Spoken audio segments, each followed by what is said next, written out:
Hello, welcome to this little biology masterclass. I'm Antonia Hufnagel. You can see me in the left upper corner, and I'm a PhD student at the University of Cambridge. I've put a little picture on this page with one of the nice old buildings that we have in Cambridge. So that's the library, so there we can go to study and read loads of books. In today's class, we will answer the question, why do we have a belly button? So first, I have a little puzzle for you. So what I've shown here is the development of something.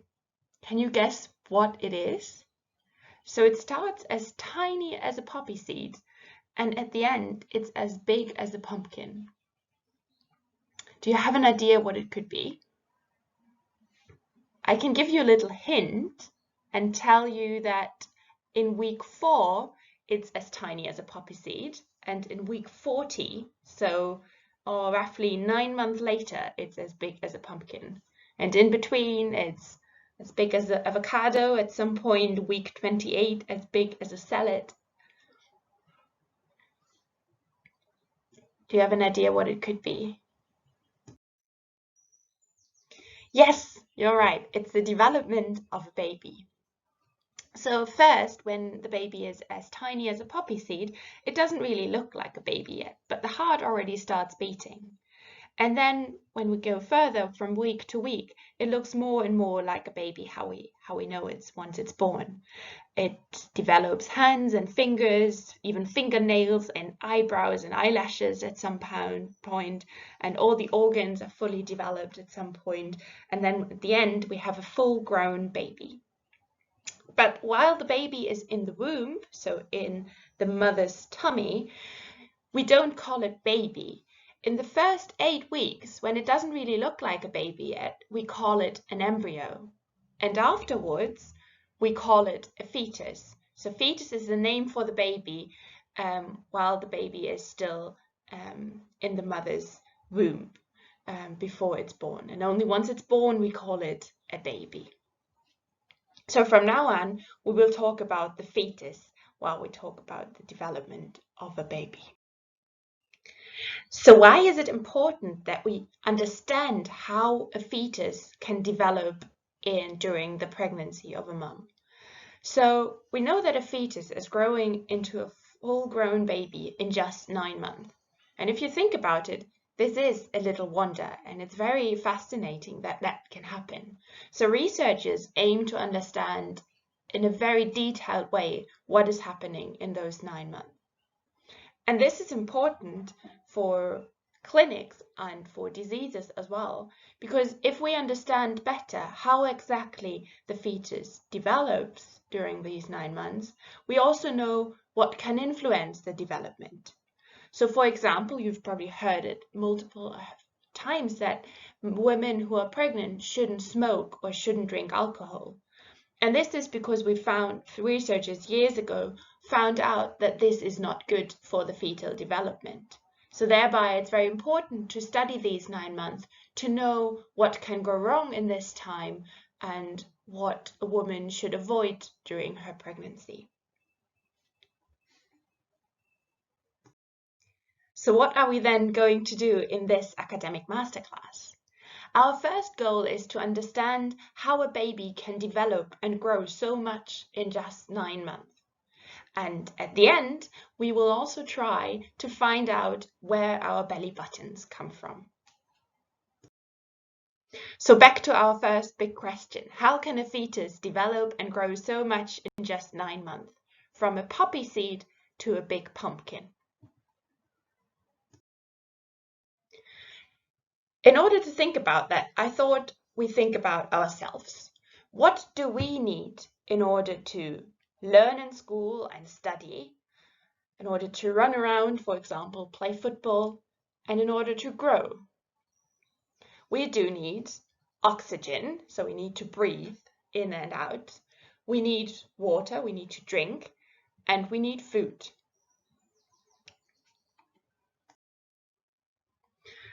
And the fetus essentially needs to get exactly the same. A fetus also needs to get food and oxygen.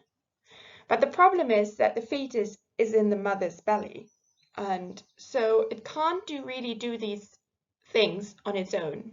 So it has a little help, and this help comes from an organ called the placenta.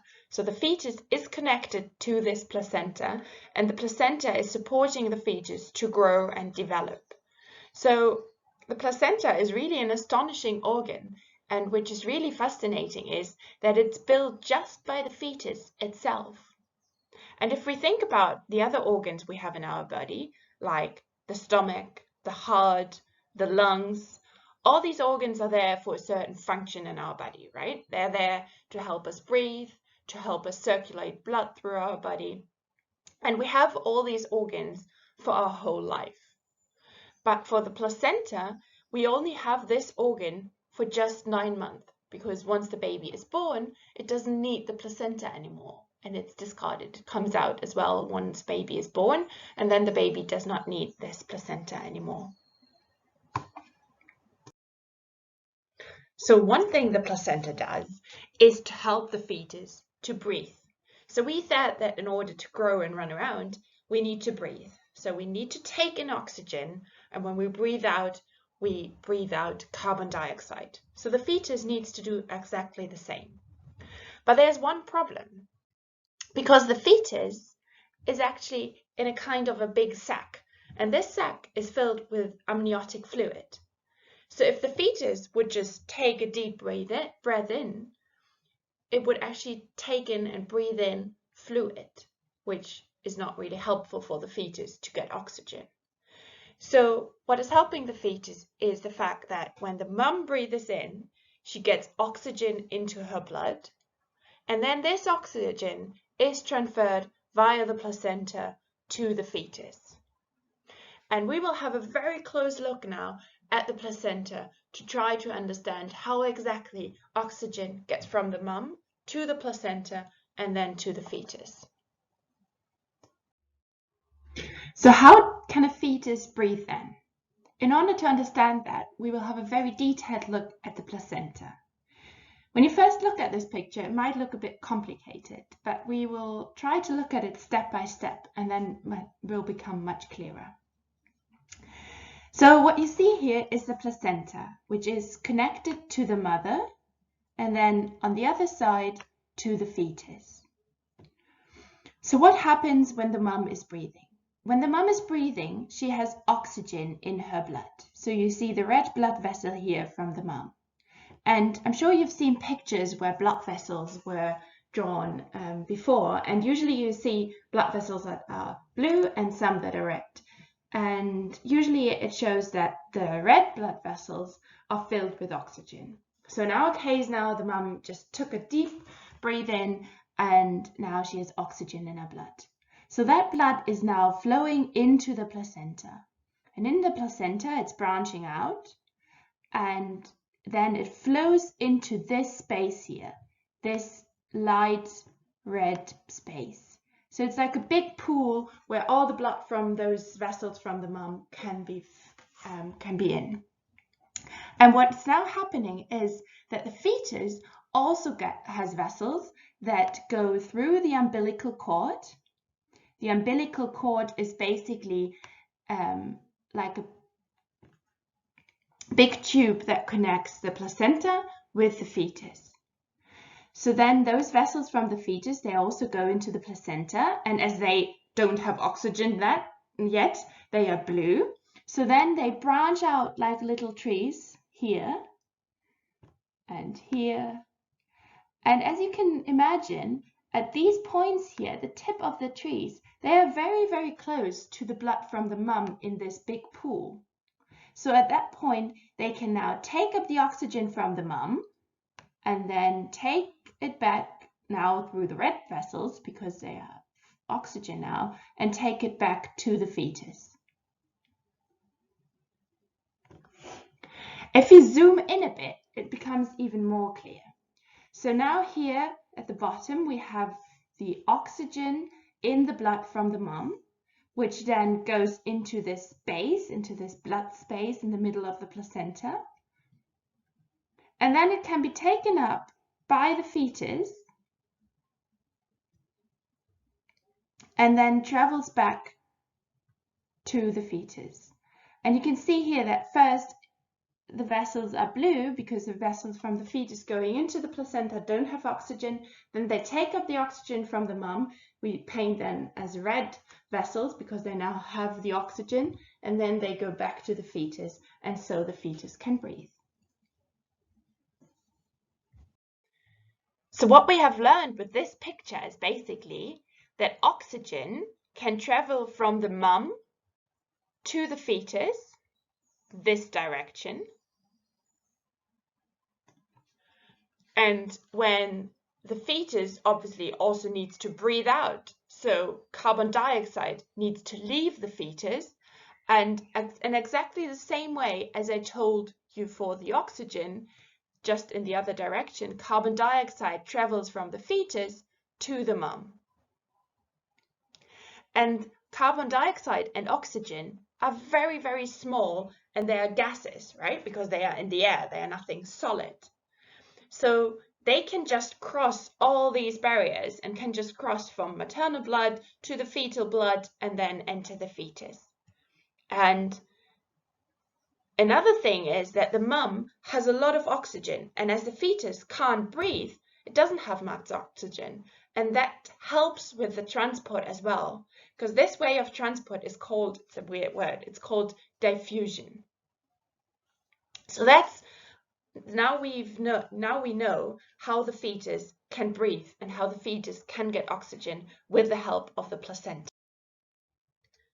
But one question remains, which is, how does the food that the mum eats get to the fetus? So we first need to think about what happens when the mum eats food. When she eats an apple, tomatoes, maybe some bread and milk, the food is first digested in her stomach and intestine. So that means it's not a whole apple or a whole tomato that is traveling through her blood to all her cells to support the cells to get energy. It's the tiny little ingredients of the food that travel in the blood. So when we eat something, it often contains sugar, and the tiniest ingredient of sugar is glucose. So after a meal, it's glucose that travels through the blood. And a lot of other foods like milk and meat contain fat and proteins. And the tiniest ingredient of fat are lipids. And for proteins, they are made up of many, many amino acids. So when the food is digested, all these amino acids travel through the blood. So after a meal, it's glucose, lipids, and amino acids that travel through the blood. And as we've seen before, the fetus via the placenta is very closely connected to the maternal blood. So then when the mum has eaten, the fetus basically is so close to the maternal blood that he can just get the glucose, the lipids, the amino acids from the blood from the mum. But there's one little problem, because as you can imagine, all these ingredients, glucose, lipids, amino acids, are much bigger than oxygen and carbon dioxide. So these ingredients can't really cross the placenta that easily because they're just bigger. So they need a bit of help. And it's actually quite cool, because what is helping them is a lot of transporters that are in the placenta. And these transporters are like a little gate. You can say like a little door that basically opens and allows glucose, lipids, amino acids to cross and get from the mum to the fetus.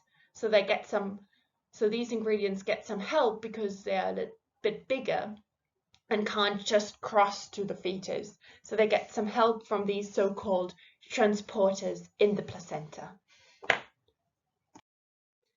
So now we've already learned quite a bit, because we've learned how the fetus can breathe via the placenta and how the fetus can basically get the food that the mum eats via the placenta as well. So maybe that's a good point here to maybe pause the video and think about these two questions. One is, can oxygen and sugar get to the fetus in the same way? And then another question, which is a bit more difficult to answer, but something you can think about a bit is, can you imagine why mums should eat healthy food while they are pregnant?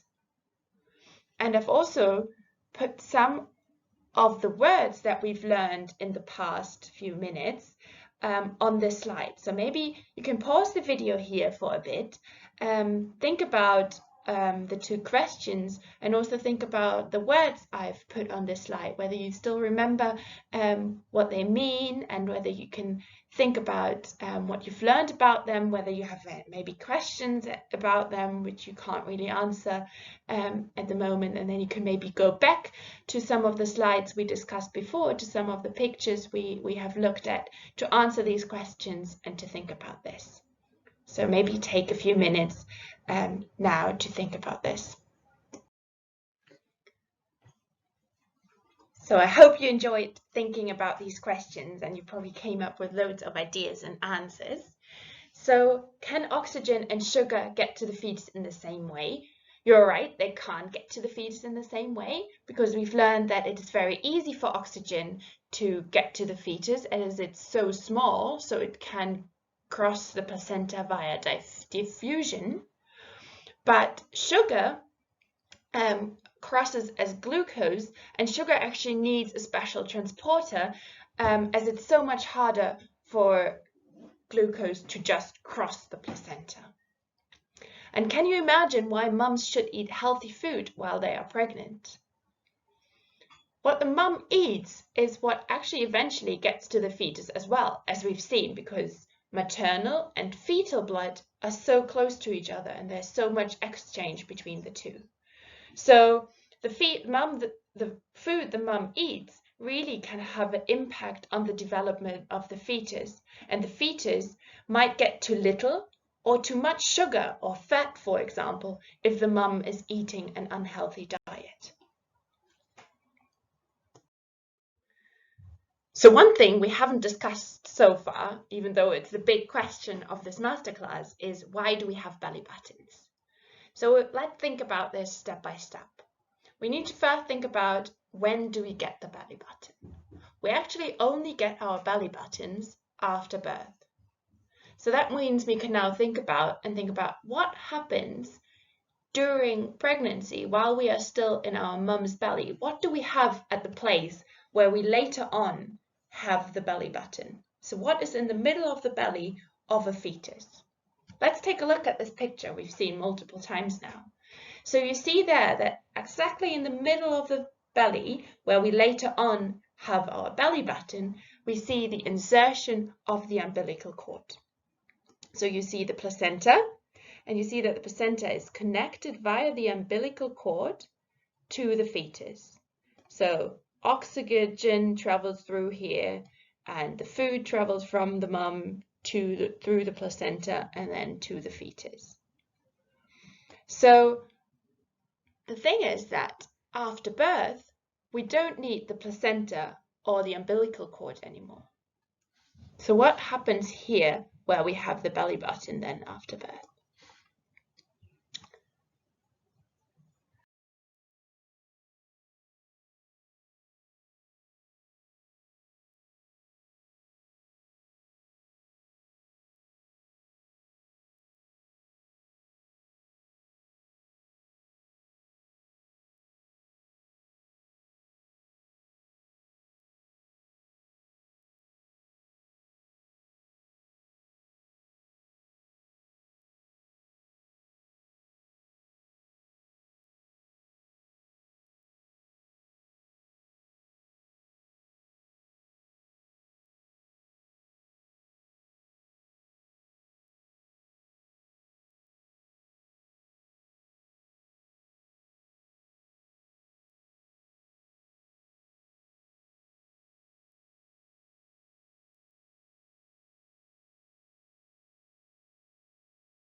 So what have we learned? We have learned that the placenta is very important to help the fetus develop, And we have learned that the placenta and the umbilical cord transfer oxygen and nutrients from the mum to the fetus. And I have one last question for you to think about. Can you think of any other functions other than transport that the placenta could have as well? Maybe you can pause the video for a minute again and think about this, whether there's anything you can think of that could be helpful for the placenta to do as well. So far, we have learned that the placenta really helps the fetus to develop, but actually the placenta also helps the mum. It makes a lot of signals that help the body of the mum to adapt to the pregnancy and be ready for the pregnancy and support the fetus. So the placenta is a very cool and remarkable and actually fascinating organ, and our belly buttons remind us of it.